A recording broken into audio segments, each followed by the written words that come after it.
Yesterday, I was at the supermarket and this elderly, very nice couple was going in, and the wife had demanded, the husband said, "Oh, I don't have a mask, I'll have to wait outside." No, I said, "Just don't wear a mask."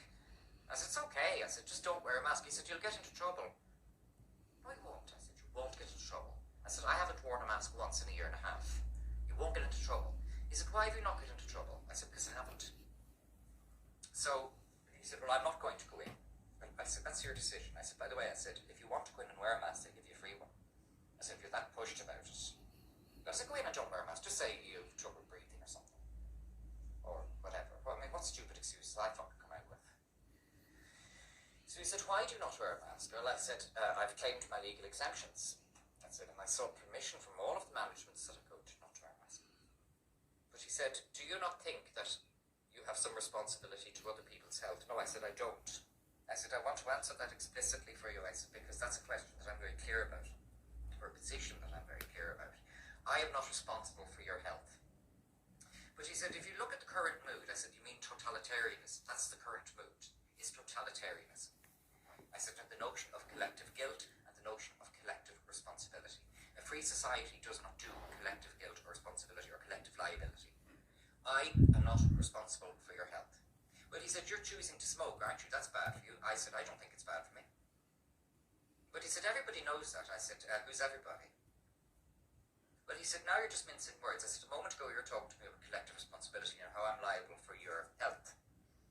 "Well, that's not what I meant." He said, "But there's just a question of a public mood." Yes, I said, "and the public mood is fucked up at the moment."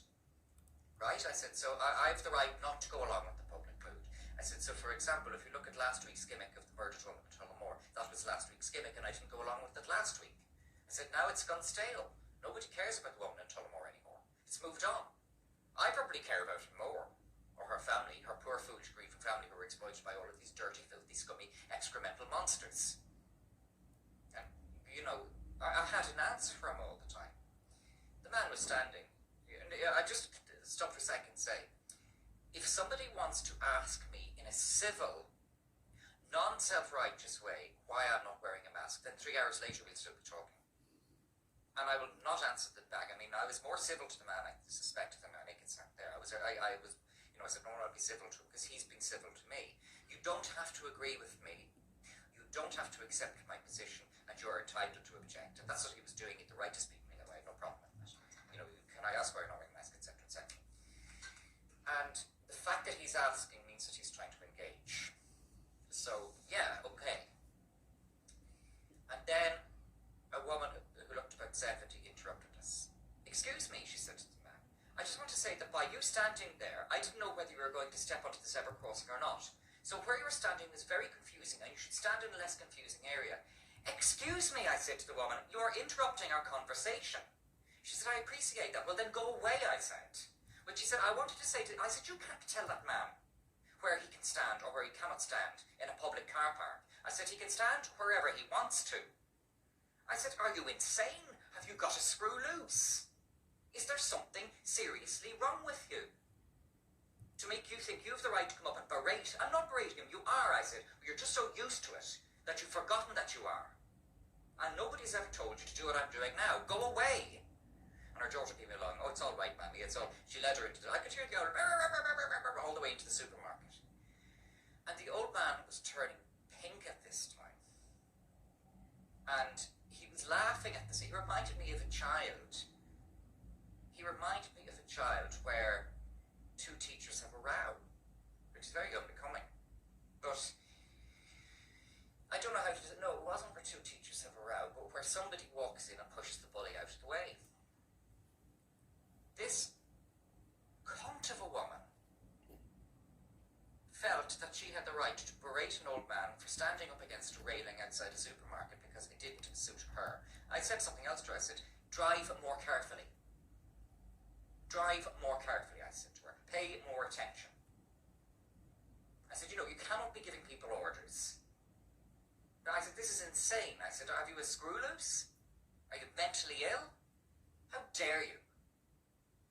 And this is the totalitarianism, more seriously, that I'm getting at.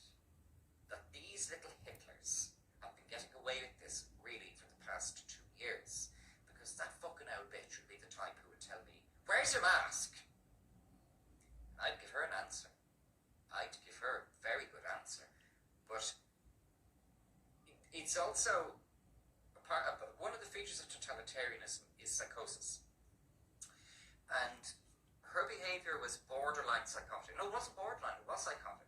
To think that you can come up to a man standing against a railing, a stranger, standing against a railing in a public car park, talking to another individual, and that you can berate him for where he's standing, is mentally ill. And those of you who, this is a litmus test, I suppose. There'll be those of you who put comments up saying, oh, you're a Christian, yeah, you're exaggerating bullshit. They're not fucking on my TV cunt. Because if you don't see what that symbolised, okay, well, we believe in symbols because we're artists. Right? Well, what was that a symbol of? That was a symbol of a woman who was very psychotic. I wonder what she's like at home. I wonder how demanding and bullying she is at home if she thinks she's entitled to speak to a stranger that way, standing, minding his own business in a public car park. There's something profoundly wrong with somebody who'd do that. And there's a book, The Mask of Sanity. And one of the things that it gets at directly or indirectly is that behind this mask of civility, and particularly in these middle-class places like some super value, some, behind it there's barking, roaring, insane psychosis. But also, you can bet your life that that old woman was a big RTE fan. In fact, I fucking know it. And the poor man just wanted anything for a quiet life. He was a pathetic man. Should you enter in the mask, huh? Are you not going to die? Oh, Ukrainian now. Oh, look at RTE and what they're saying about Russia. Russian power. You know? I have measured my words for the past 2 years and continue to do so. But there are an awful lot of us who want to see a just dealing with RTE.